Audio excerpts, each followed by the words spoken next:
Mike, good news or bad news? I'm gonna say bad news. Let's get that out of the way now. It's not my team. The good news is one of our teams advanced in the Scott Fish Bowl 13. Correct. Okay. Congratulations, buddy. Yeah. Playoff man. round 4. That's a big damn deal. Yeah, now we're in the final rounds. It's the quarters. Yeah, for everybody that doesn't know, Scott Fish Bowl started with like 3,300 teams and got cut down. And in the playoffs, we cut it down and cut it down. I made the cut for the top 1,000. I wound up in the 500s last week and got eliminated. Mike made it into the top 500. This week, top 250 go until it's down to one team. And Mike advanced. So congratulations to Grindberg on that.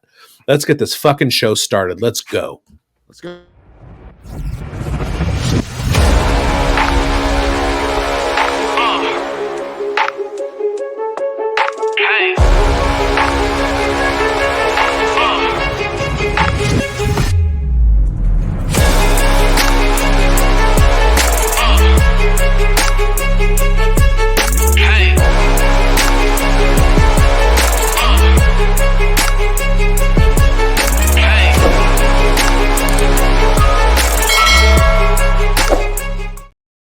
What is up, party people? It is me, Big Boned at FFB. It is him, my host as every week, Mike Grindberg at FF Connect 99. We're here to give you the big stuff going into week 15 of the NFL season. Playoffs that didn't start last week are starting this week. This is the most important information that you're going to need for your week. This is the money rounds. Let's go. Well, one thing, obviously, everybody that's tuning into us is playing still in their playoffs. So congratulations to all you folks out there that are listening to us. Otherwise, they wouldn't care. Yeah, we know you're in here now because you're really so awesome job. Way to go. Why would anybody care if they were totally eliminated from all their playoffs? Yeah. I just thought of that. Our viewership is going to plummet. But for those of you in here, grab yourself a Monogram glass for your adult beverage of choice. This week, we are celebrating because the Raiders are putting it to the Chargers. I got some Michter's small batch that I picked up at Trader Joe's. It's a highly overpriced for the content small batch bourbon. It's pretty good. And that's Big Boned's Whiskey Minute. It's pretty good. And he's got his Monogram glass. So, folks, we are ready for the playoffs. And playoff time. Lot to cover. Got a couple key games here. Cowboys and Bills. Let me do the intro. I want to do the intro. Okay, do the intro. Let's go to Mike Grindberg with the news. Hey, folks. Okay. How's it going? Yes. Like I said, Cowboys and Bills. That's going to be a good one. The Bills are coming off a big win this week versus my Chiefs in a game that a lot of people had some big feelings about, including my one and only Patrick Mahomes. I want to hear what an outsider has to think about this situation because, being a Raiders fan, I'm sure that, tuck a couple heartstrings there in a good way for you.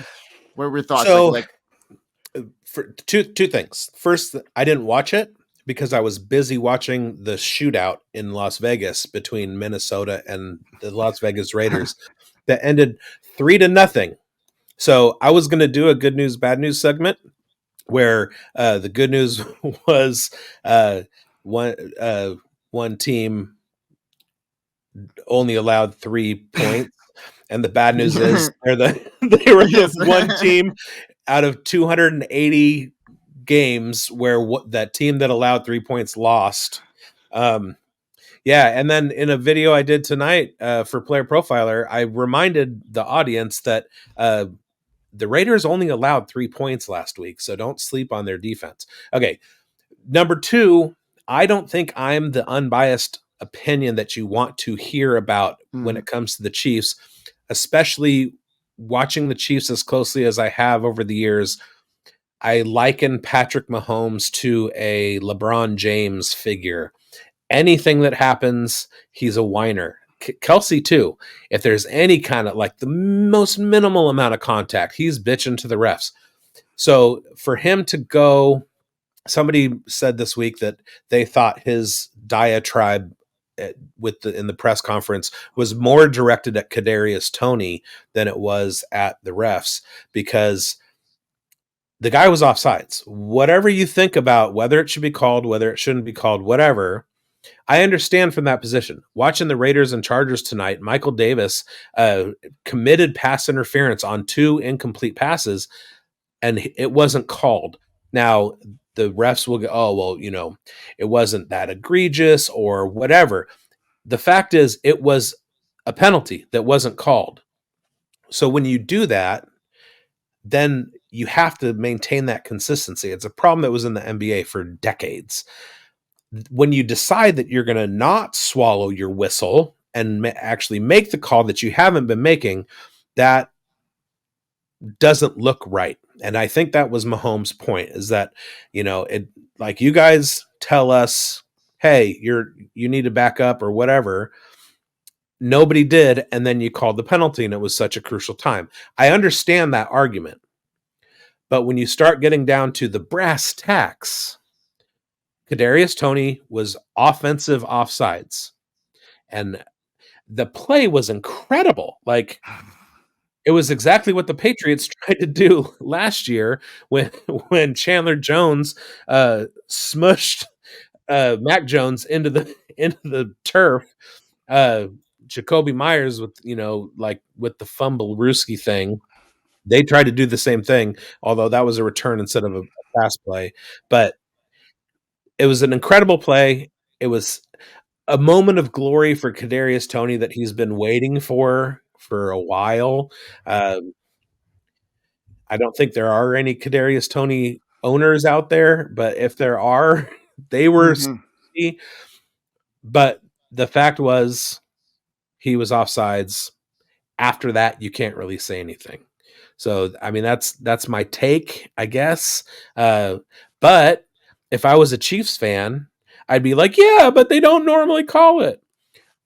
There was some video that, or some analysis that showed Toney come up, and a lot of times the receiver will look at the ref and point to him and make sure, am I on the line? And you can see Toney, and he points, and before the ref has any time to let him know, Toney's head is upfield. He's not even looking at the ref anymore. So, all in all, it was just a bad lineup for Toney.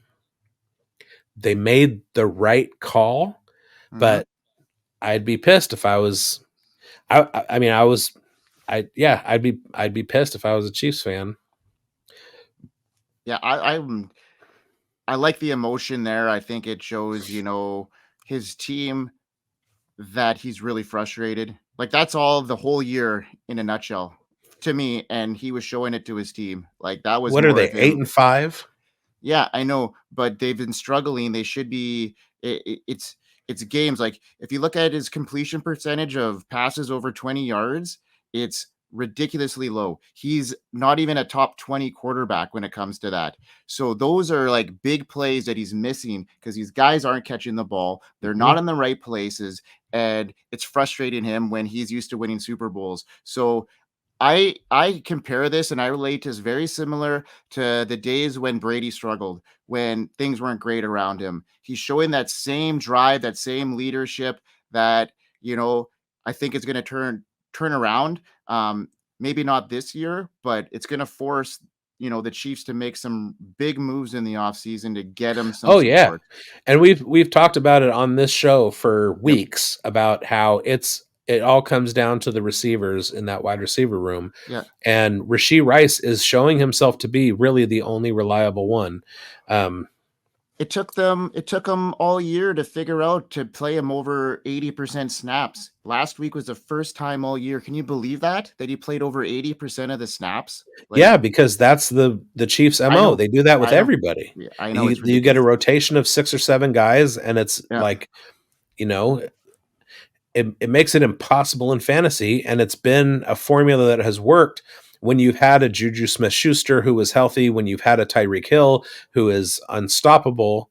But that I'm not going to get into the Mahomes yeah, and Tua with Hill conversation because yeah, that's for another show. But yeah. if you don't have reliable receivers, like think of it this way: what if Mahomes had Devonte Adams and Jacoby Myers and Hunter Renfro? Like, what could he be doing? He doesn't have guys on that Like, level. He's got Kadarius Toney, who's a never was.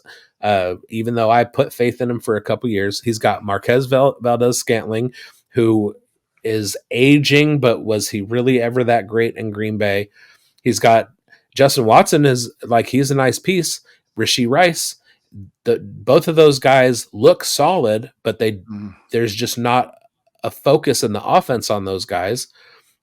And then you have Sky Moore, who he was an FCS or second tier prospect coming out, and I mean Western Michigan, if I recall correctly, mm-hmm. and did absolutely nothing as a rookie. So to put all of your stock into guys like that, I mean, you kind of have to expect it. Yeah. All of your money is tied up in Patrick Mahomes and Travis Kelce, and that's the state of the NFL salary structure at this point. So, all I care about is Deneric Prince becoming RB1. That's it. Well, hopefully that happens for you. I care a lot more about that. And thank you for letting me vent, folks. I'm sorry it took up 10 minutes of our show to talk about the Chiefs, but let's get through the rest of this here. We got 3 We've Saturday done games. worse. I know, but I'm sorry.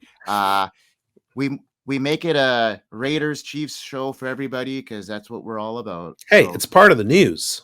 it is part And of we the got news. Mike Greenberg with the news. All right. So 3 games Saturday, the Vikings and Bengals, the Steelers and Colts, and the Broncos and Lions. I love this. I love that now that there's no college football really on Saturdays that we get this now. With the fantasy playoffs beginning, things are going to be awesome going down to the the holiday season. So I'm really excited for a lot of these playoffs that are happening. So hopefully we're all still right in the thick of things. And if you're not, you've made the right trades to get yourself in a good position for next year. So no more buys. Injuries, though, is a very long list. And we're going to get through them pretty quick here because Tyreek Hill, his ankle, hasn't practiced yet, but he finished the game on Sunday, so I would assume he plays this week. He's really goaling for that record, and hopefully he gets it. We're all rooting for Tyreek to get that record. That last game put him behind pace, and I think this ankle injury is going to make it unattainable. But let's root for him, right? Let's see if he can do it. Yeah, you mentioned holiday season. You guys have holidays in Canada? Yeah, we do. So your Hanukkah and Christmas are in December, just like normal. No, it's our summer break here. Well, you do Thanksgiving so backwards. I didn't know. Well, our Thanksgiving is because our harvest is like so early. It's in October. Like oftentimes we get snow really early. Well, especially where we are. So, Well, that's what All Hallows and Samhain are for. well, we do a little bit outside the box here. Okay. We're outside of your box anyhow. Yeah, that's true.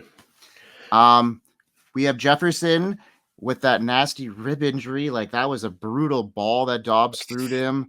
Man, like that was brutal. So Yeah, looks like talk about an ambulance ball. No kidding. Like like brutal. That throw alone got him benched. So looks like he'll play this week though. So hopefully he can get some momentum. Because fantasy managers that are still in it that have Justin Jefferson on their bench right now could really use the help, I'm sure, with this stretch. But I don't know. I can't see many people still alive with him being out with such a draft capital invested.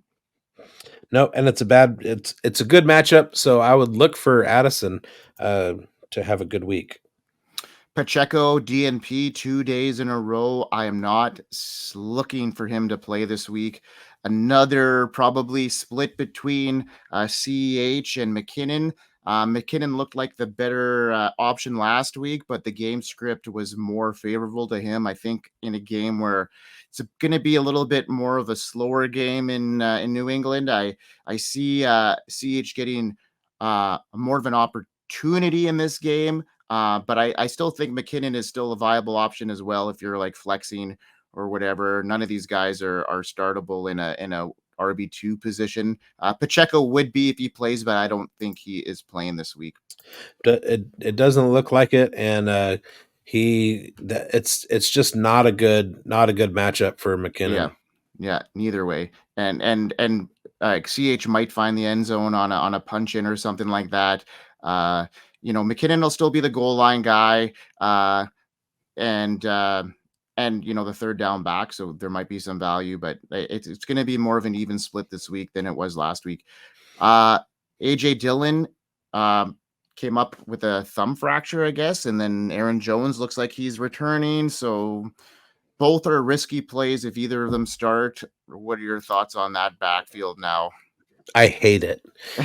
Well, you've hated it all year, so I wanted to know. I know, because I counted on Aaron Jones. I put too much stock in him, and it bit me. So I'm bitter. It's not a terrible matchup. So if he can play, the field should be open. Of course, I said that last week about AJ Dillon, and that didn't really work out. But yeah, we'll see, right? I'm always a week early or late. Yeah, exactly. Who knows what's going to happen this week with that? You never know. I mean, Green Bay's been banged up all year, and they just seem to find a way to work around their young team. Like, it's pretty remarkable when you think of how young that roster is, especially on offense, and what they've been able to do with that young quarterback. And they are up and down. Don't get me wrong, but there is a lot of optimism there, and I'm starting to believe a little bit more in Jordan Love now in the last little while. There's two things that you can count on in Green Bay: Jordan Love and Jaden Reed. And that's it. All right, then. All right. Nico Collins. Damn, that cat. I know. That one stung. I'm sorry I had to bring that one up to you. I literally traded him yesterday because I'm in the heart of a dynasty league here, and I need to start a player this week, and I traded Nico away. But I ended up getting Zay Flowers in return. So I thought that was a very savvy deal on my behalf with the without knowing what is ahead with Nico Collins, and that Texans wide receiver room. They have some draft capital. Who's stopping them from bringing in a free agent like T. Higgins or something like that? They're going to look for a bona fide number one guy, alpha. I think they're going to. I mean, Nico is that guy, though. We know that. But Nico can't stay healthy, though. That's been the case. So are they going to invest in somebody that has been injured frequently? Like his whole career, he's been like that. So I'm not downing Nico's talent, but you got to be on the field. No, I totally agree. Hey, Mike, earmuffs. All right, I want to talk to you guys for a second. When Mike and I were doing the pre-show, Mike alerted me to some trades that he made in the Dynasty League that we're both in. And what I want to know is why none of those trade offers were sent to me. I mean, maybe I could have helped. And I would have done so for Nico Collins, All right, earmuffs off. No. That Nico Collins was a different Dynasty League. Oh, okay. Still, the point stands. But I'm in more than one league, Brendan. Okay, I know, but like, just my guys suck. Is that? No, I made 2 deals with you. Oh yeah. Don't okay? You started this. You started me trading. So, everybody in Dynasty Pros blame Brendan for me trading, I started you trading and I gave you Amari Cooper, which made you continue to have to trade. because now I'm in, it got me in the playoffs, and now I'm all in. I gotta go all in, and You're that's what welcome. happens sometimes. So, all right, CJ Cheers. Stroud. Yeah, CJ Stroud, concussion, does not look like he's gonna clear protocol. Hasn't practiced at all this week. So, like, Texans just can't catch a break at all. Davis Mills, baby. Yeah. We'll see. We'll see. Now we got Chris Olave, popped up with an ankle injury, did not practice 2 days in a row. That is super alarming for Olave managers. I think you mean alarming. Oh, Herbert now, right index fracture. Jeez Louise. Now he's done for the season, and they decided to sit Keenan Allen tonight. And some of us in this room were really high on QJ. I have no idea where that's headed right now, but opportunity there. Easton Stick, though, might be the stick in those plans. I like to call him hockey equipment. Yeah. Yeah, I mentioned in one of our chats that I was gifted a Easton Stick for a Christmas present 30 years ago, probably to this day almost. So pretty funny stuff. Right, because it's the 14th of December, which is right in line with Yeah, right Canadian there. Christmas. I love it. I love it. Jesus was born on the 25th. No, he was born on the 14th. The sun comes up 15 days sooner here. Oh, My good. girlfriend sent me a picture from the Arctic Circle today. It was 11:30 in the morning and it was dark. It was so cool. She was watching meteors shower at like 11 o'clock in the morning. Mm-hmm. It's so awesome. I've seen some pretty cool stuff when I lived up in Fort McMurray, Alberta, up north. It was really neat. Bird of beef, baby. Mm-hmm. All right. Jerome Ford, wrist injury. Looks like he'll be fine. Has a really good matchup this week, too. So look for him to do very well. Alexander Madison was ruled out today with a high ankle sprain. I'm looking for Ty Chandler in a smash spot where he could be called upon in the pass game too. If he gets that 15 to 18 touch range, he could be in a good spot to really do some damage this week. Ty, don't call me Tyson. Chandler should be a smash pick this week. And we all know what I think of Kene Nwangu, and let's them and their 3-point output last week versus the Raiders. Of course, the Raiders have a vaunted defense, highly underrated and super, super good.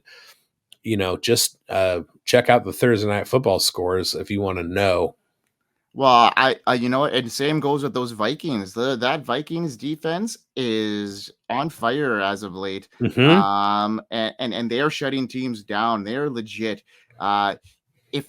If you know what, just think if Dobbs would have not had that game to start, Mullins probably would have started a couple games sooner. You know what I mean? And maybe they would have been a groove by now. Like, I think Mullins is more suited for that, more of a pocket passer. And I think that's more suited for that type of offense that they run there in Minneapolis. So that would be former Raider legend Nick Mullins.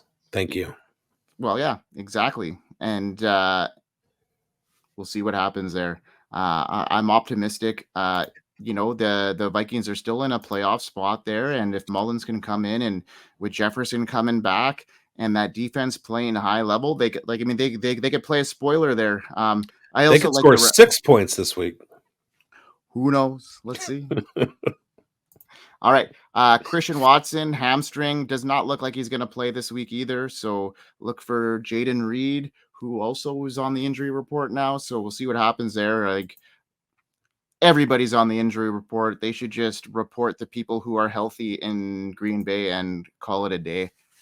I was looking at a lot of my playoff teams, and it just goes quest, and then matchups red. yeah. What are we doing? Everybody's in a bad matchup and hurt. Come on. Brian Robinson also hurt with a hamstring.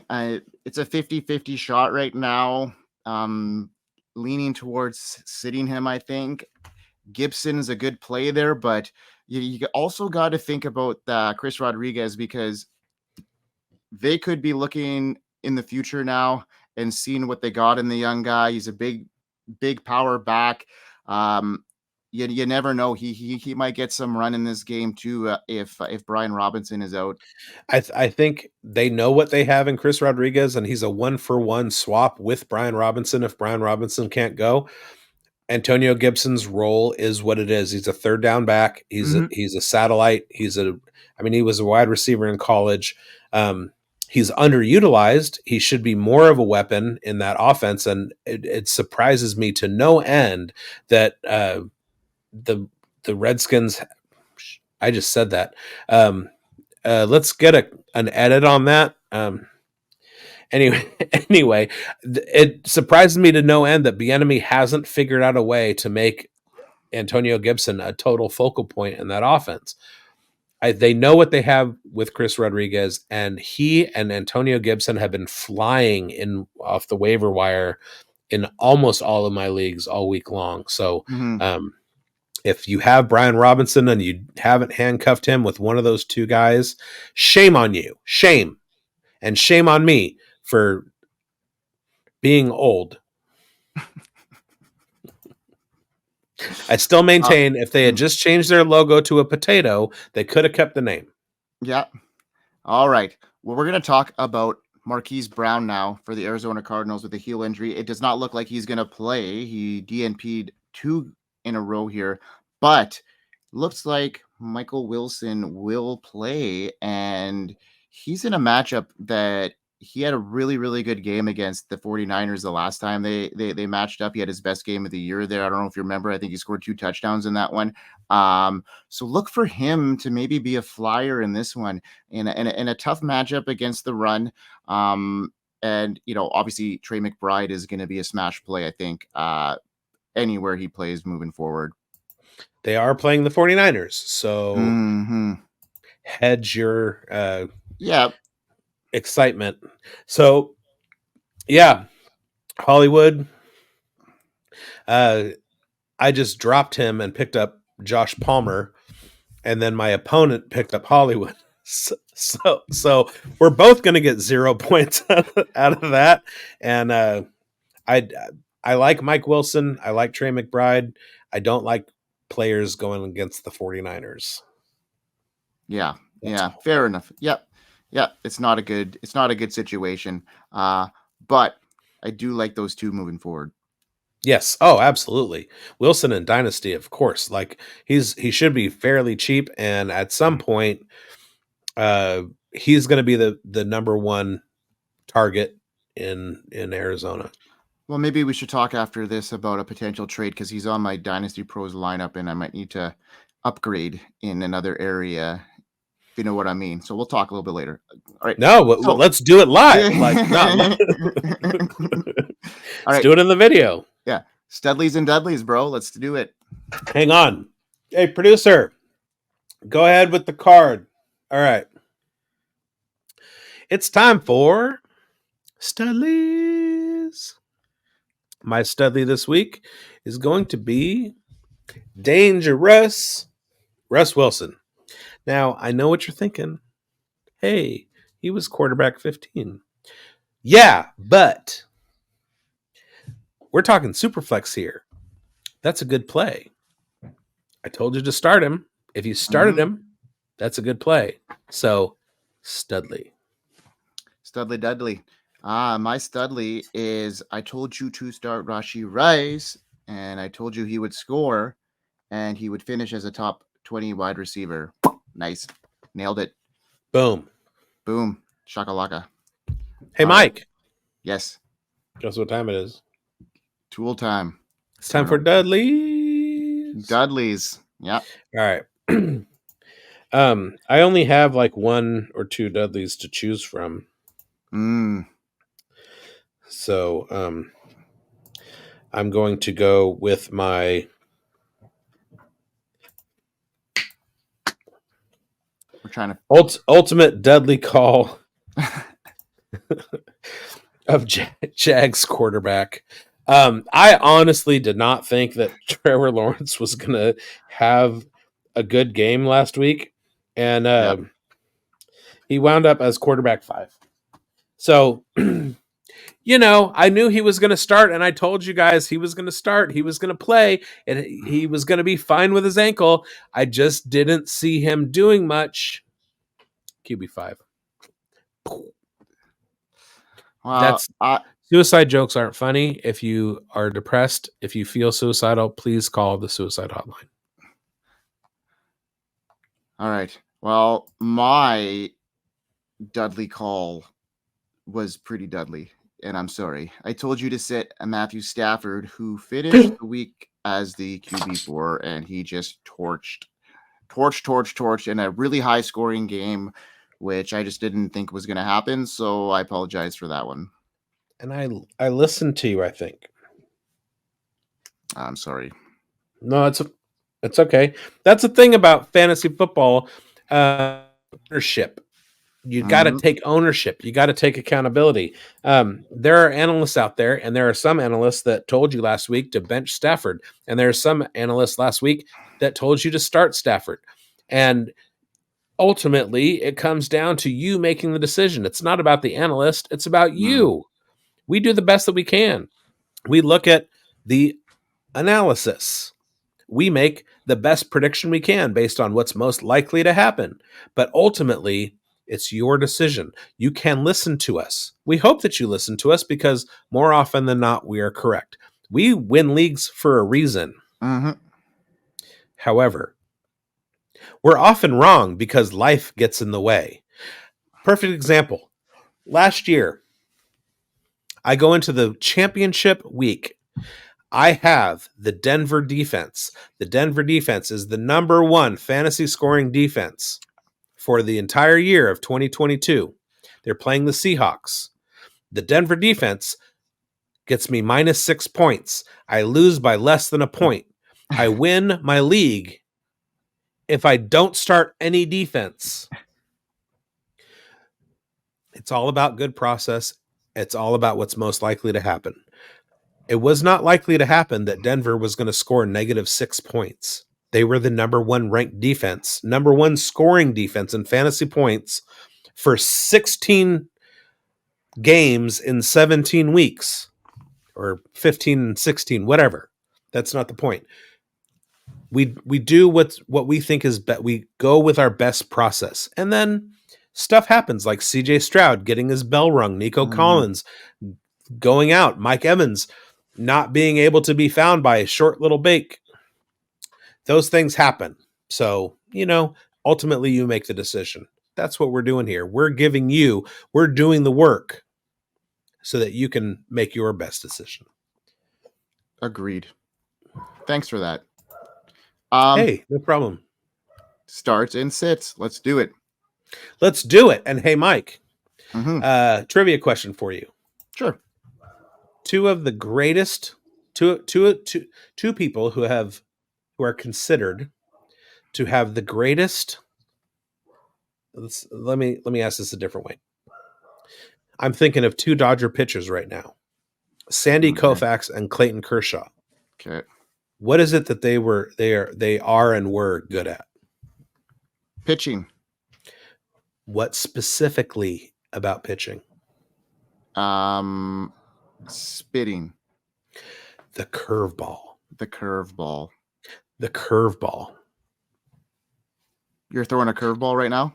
I'm throwing a curveball just as good as Sandy ever did. Okay. That's a Hanukkah shout out. And just as good as Kershaw ever did. That's a Southern shout out. Texas, go Texas. All right. That's why I said spit. You might not know this because you're not looking at the notes. No. But I don't have 3 starts and 3 sits in my notes, do I? No. No, because I'm throwing a curveball. I'm changing it up this week. I'm not doing 3 starts and 3 sits. I'm giving you my top 10. So I'm going to give you my top 10 quarterbacks. Then Mike's going to give you a start. Then I'm going to give you my top 10 wide receivers. Then Mike's going to give you a start. Then I'm going to give you my top 10 running backs. And Mike's going to give you a start. And then we're going to reverse it. Okay. So let's go. My top 10 quarterbacks this week are. So am I going to give you my top 10s after? Is that what's happening? No. No. You just do your starts. Okay, I'm going to do that. Okay, let's do it. Top 10 quarterbacks ranked this week for me. Number 1, Matthew Stafford. Number 2, Jordan Love. Number 3, Lamar Jackson. Number 4, Jalen Hurts. Number 5, Geno Smith. Number 6, Russell Wilson. Number 7, Gardner Minshew. Number 8, Josh Allen. Number 9, Sam Howell. And number 10, and I'm going to tell you, this is Big Boned's big ball call of the week, Will Levis. So, of that group, the people who would qualify in our starts and sits would be Levis, Howell, Minshew, Geno, and Stafford. So everybody outside the top 10 ranked out of consensus is pretty much outside of your top 10. It's crazy. Interesting. Those are big ball calls. And you know what? I trust your process on that. So let's see how well it goes. All right. So my first start is Joe Mixon versus the Vikings. Mixon is on fire since the Burrow injury, and in the past 3 games, he is averaging 19.7 PPR points per game. The Bengals will continue to pound the ball and should be effective against a really tough Vikings run defense, but they've been really effective with those screen passes, bringing Chase Brown in to the mix here in Cincinnati has actually rejuvenated Joe Mixon, and he has played his best ball since that's happened. So I'm looking for Mixon to have another strong showing this week. Joe Mixon, wheels up, baby. Mm-hmm. All right, my top 10 wide receivers for the week. Number 1, Cooper Kupp. Number 2, DeAndre Hopkins. Number 3, or I should do it this way. Like this. Number 3, Jaden Reed. Number 4, Zay Flowers. Number 5, AJ Brown. Number 6, DK Metcalf. Number 7, Cortland Sutton. Number 8, Michael Pittman. Number 9, Puka Nacua. And number 10, Devontae Smith. Crazy. Love it. I love it. I love it. I love it. This man is not afraid to go against consensus, and that's what we are all about. Okay, we're not afraid to go against the grain on these calls because that's what's going to differentiate us from the rest, and show the big balls that he's got, man. Way to go, buddy. Appreciate you. All right, so awesome, because my starts align with what you just said there. I got Zay Flowers versus the Jaguars. In the past 2 games that Mark Andrews has been out, Flowers has averaged 9 targets per game and has had a touchdown in each one of those. Flowers is a must start down the stretch. This week, Flowers gets the Jags, and they rank 31st versus defense versus the pass. This should be a fun game to watch. Expect a top 24 finish for Zay Flowers. And top 10, so even further than that. Pretty cool. Mm-hmm. Awesome, man. And when we're talking starts and sits, we're talking top 36 wide receivers, basically. Mm-hmm. OBJ is in there for me, too. For sure. Going to be a big week for Lamar, who is, after all, my QB3 for the week. So, All right. And my top 10 running backs. Let's go in descending order this time. Number 10, Zeke. Number 9, Chuba Hubbard. Number 8, Jalen Warren. 7, Jahmyr Gibbs. Oh, crap. I said Chuba twice. My top 9 running backs. Zeke, Chuba, Warren, Gibbs, Saquon, Bijan, Raheem Mostert. Number 2, Christian McCaffrey. And my number 1 running back for the week, Rashad White. I love it. Juicy. Okay, well, I got another start that tumbled into your top 10 wide receivers. Crazy. I've got Cortland Sutton versus the Lions. Sutton Woo. has quietly been the wide receiver 20 in PPR formats and a run first offense that is all of a sudden 7-6 and right in the thick of the AFC wild card race. And if the Chiefs aren't careful, the Broncos could be in the hunt for the AFC West division title. Sutton has 10 touchdowns on the year, and now the Broncos get the Lions, who give up a lot of air yards. I am looking for Sutton to be needed to keep up with the high flying Lions, who are excellent in a dome.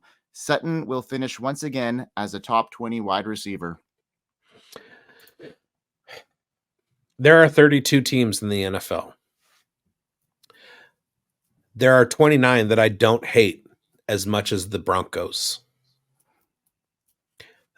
The other two that I hate as much as the Broncos are the Chiefs and the Cowboys. But this week I am all aboard the Russ bus, and I'm not sitting. No, like you're not. Yeah, I love it. I love it. All right. Let's move on to the sits. Okay. So I'm going to go ahead and tell you the top 10 worst matchups. We'll start with quarterback. Number 10, Easton Stick. That doesn't count. Number 9, Bryce Young. Bust Young. Young, but Bryce Young.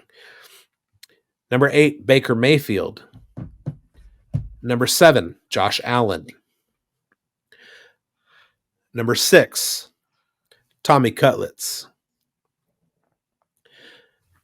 Number 5,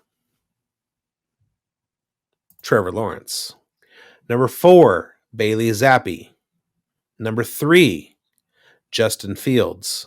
Number 2, Desmond Ridder. And the worst matchup, Tua Tagovailoa. Now, keep in mind with these rankings, these are the worst matchups. I'm not saying that Josh Allen or Trevor Lawrence or Tua Tagovailoa are going to be outside of the top 24. I'm just telling you, if you have, say you have Tua and you have Stafford's matchup is much better than Tua's matchup. Oh yeah. So those are the bottom 10 matchups against fantasy point defenses in the NFL. Yeah, I agree. Yeah. Listen to this man. He knows. So my first sit this week is going to be Ken Walker versus the Eagles. It has been almost an even split between Walker and Charbonnet, as both of them have been a little banged up. Both were inefficient last week, as to be expected, versus a tough 49ers team.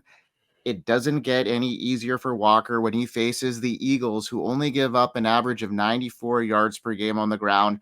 Walker is set up for another lackluster performance in this one.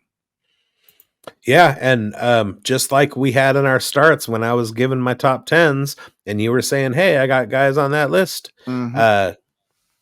Seattle running backs are number 7 of the worst matchups in fantasy this week. So I'm not starting Kenneth Walker. I'm not starting Zach Charbonnet.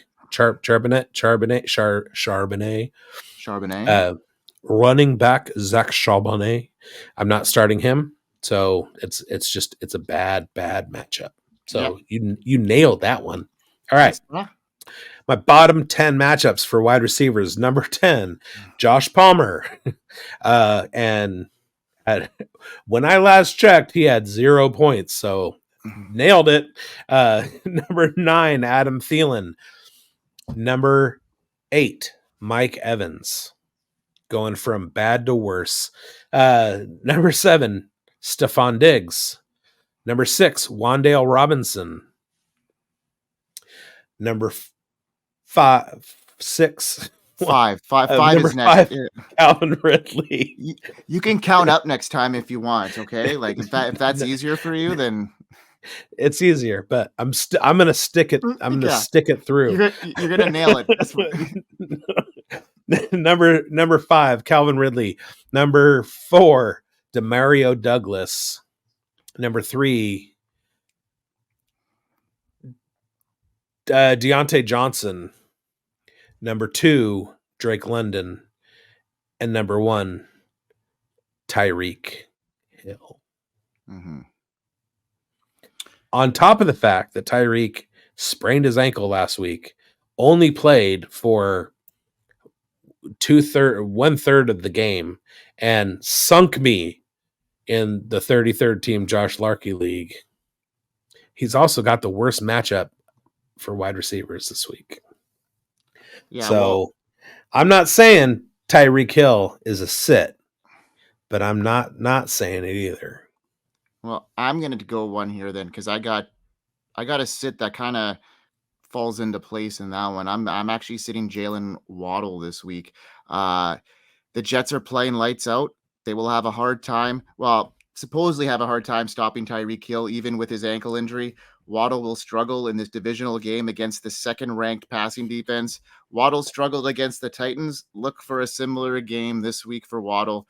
I don't think the Dolphins are going to want to do anything but win this game. I think it's going to be a slower game for them, where they're going to try and just pull out a victory. They're not going to get too fancy in this one because they need to get healthy. I mean, their whole team's banged up. Achan didn't even practice today. He might not even go. So Mostert's banged up a bit, but he's just been a firecracker. So he is a must start. That guy has just been a league winner for anybody who drafted him this year. What a game. He's my number 3 this week. He's got a great matchup against the Jets run defense. The Jets pass defense is a whole nother story. They're a Jekyll and Hyde team. Mm-hmm. They shut down the pass. Part of that is because they allow so many rushing yards. It allows the other team to control the clock. There is something to the number 1 and the number 2 wide receivers on the opposing team that the Jets are playing, because they can put Sauce Gardner on the number 1 and they can bracket the number 2. That leaves the field open for Tyler Conklin, but then you're looking at having a quarterback like Zach Wilson who's trying to find somebody. So it's not a great day for the Jets, but also their pass defense is so good. It's not going to be a great day for the Dolphins. Now watch the Dolphins go score 71. I don't know if you even watched any of that Jets game last week, but The whole thing. I watched the whole thing. What are you talking about? The whole thing. And the Hard Knocks. well, Zach Wilson didn't look too bad coming off that. He had nothing to lose. Like, I don't know. Things might be changing there. Breece Hall looked fantastic. This is also the same team that made Mike White look good one week. This could be a trap game for Miami. I'm just saying, don't count out the Jets in a divisional game. I think this could be a lot tighter. And there is a path forward for Zach Wilson to have a good game, especially when the plays are being called by UC Davis legend Nathaniel Hackett. Yeah. However, Miami's defense is no joke. Xavier Howard is good. Jalen Ramsey's back there. If Vic Fangio's calling the plays, if they're going to cause anybody fits, it's going to be Zach Wilson. But they got a really good pass rush. Like, they're good. Yeah. And with Mostert controlling the game, I mean, it doesn't look great for Tyreek and Waddle. That's all I'm saying. Yeah, and that's why I have Waddle on the list. All right. My bottom 10 matchups for running backs this week. Number 10, Derrick Henry. Number 9, this is a solid sit. Deontay Foreman, Roshan Johnson, Khalil Herbert. Chicago is the number 9. Worst matchups. Javonte Williams, number 8. The Seattle backfield, Charbonnet and Walker. The Baltimore backfield. Now, Keaton Mitchell can totally change the game, but the Baltimore matchup is bad. So no Gus Bus this week, but if you have to start Keaton Mitchell, start him, but it's a bad matchup. Number 6, A.J. Dillon. Number 5, A.J. Dillon. Number 4, Joe Mixon. Bad matchup. Again, not saying he's not a start. I'm just not saying that. Number 3, Jerome Ford. Chicago defense, terrible matchup. Number 2, the Kansas City backfield. And number 1, the James Conner backfield. Those are the worst matchups against fantasy defenses this year. Yeah. Well, there's one of my guys that I'm talking about here in my sits, and that is Gus Edwards versus the Jaguars. You talked about him. Well, you talked about that backfield here. This backfield is now getting split 4 ways. And Gus is now playing closer to 30% of the snaps. Yes, Gus has a great chance of scoring in this game, but you will need to rely on that solely for him to pay off in this one. The Jags are bad versus the pass, but are very tough versus the run, ranking 4th in the league. I'm jumping off the Gus bus in this one. So we were on the Gus bus together, and when we got to our stop, I went to the driver and I said, "Hey, can I get a transfer?" And he handed me a transfer, and I got off the Gus bus and I got on the Russ bus. And every time I get off a bus, I say, "Thank you, driver," because they appreciate it. And also, it's a job. I'm secretly a Canadian. All right, it's on to the streams. Hey, Mike, guess what? Chicken butt. Curveball. Okay, you're not streaming today, are you? I'm not giving you streams. You're screaming. I'm giving you my top 4 tight ends. Okay. Number 1, Hawkinson. Number 2, Goddard. Number 3, Kelsey. Number 4, Laporta. Sporting Laporta. Now, the top 10 tight end matchups: Higbee, Mayer. Mayer already played. Chig, Tucker Kraft, Isaiah Likely, Hawkinson, Goddard, Noah Fant, Greg Dulcich, Kylan Granson. Interesting. Yeah, like you mentioned Chig there. I like that call. He's coming off a couple good games, and if you said that you got Will Levis as a top 10 quarterback here, he's going to need to have somebody else to throw to other than D-Hop, and I think Tajay Spears might have a decent game there too then. But yeah, I like your Chig. I like a Okonkwo in this one as well. Let me run through the bottom 10 matchups. Okay. Smythe is the worst.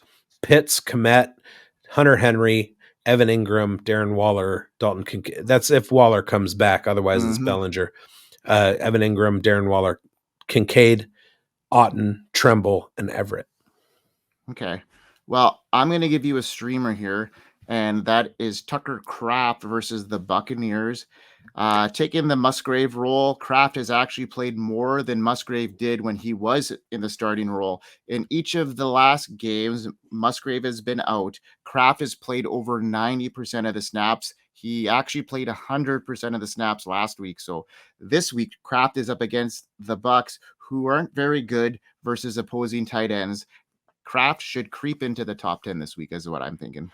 Oh, I have him.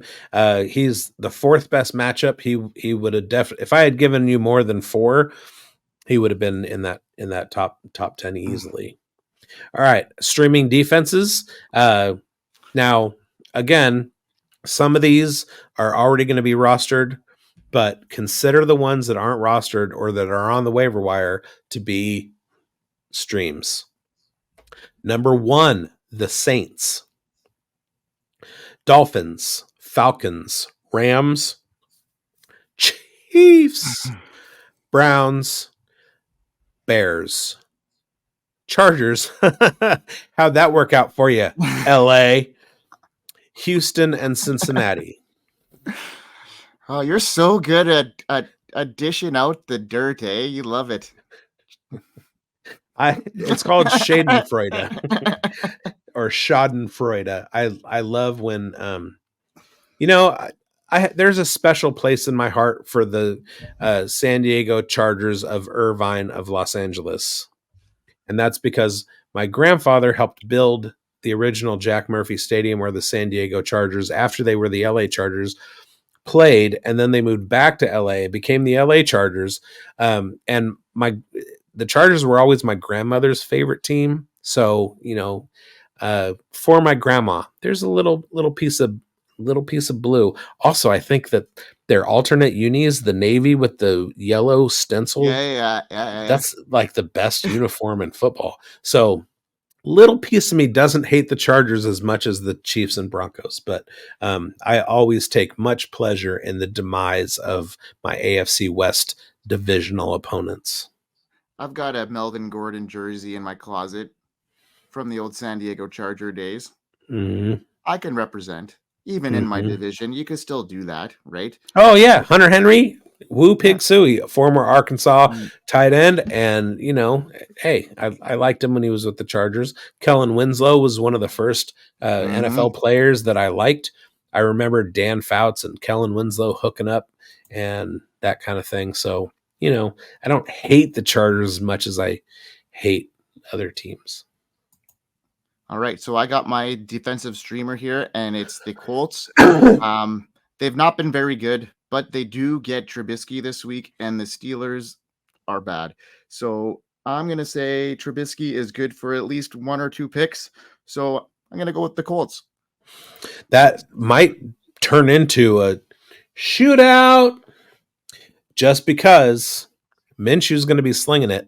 And if Trubisky can find Pickens and Freiermuth and Warren can run the ball a lot, it could be a fairly high scoring affair. But yeah, the Colts, they turn the ball over. They're a fun defense to watch. They fly around and they're good. I like them. Me too. All right, man. Well, geez, that's 15 weeks down, brother. Holy crap. You know what that means? No. That means there's only 3 weeks left in the season. I know, man. Well, then there's playoffs. Playoffs is always fun. Yeah, but we're talking fantasy here, and most leagues are going to be done in 2 weeks after this. Two more weeks. But if you look there's not a lot of week 18 playoffs. But we have this little thing up in this corner. Right, I gotta figure it out how to get there. There you go. See where I'm pointing there? Dynasty Pros. Yeah, we're a dynasty, so we're talking football all year round here, and we're gonna continue to, yeah. I'm not saying there won't be content. I'm saying there's only so much left in the season. Yeah. Now, has it ever occurred to anybody out there that Dynasty Pros is a double entendre? Because it's Dynasty Pros, as in professionals, but it's also Dynasty Pros, as in we write content. Pros, Dynasty Pros. Anyway. We love it. Subscribe, share, hit the bell, comment. Let's go. Yeah, man. You know where to find us by now. If you've listened this long into our podcast, you know where to find us. It's right there at Big Boned FFB, and you can find all my content at FF Canuck 99, and you can find all his content. So we are right at an hour. So I say, let's say, thank you for watching. Sincerely, we appreciate all of you.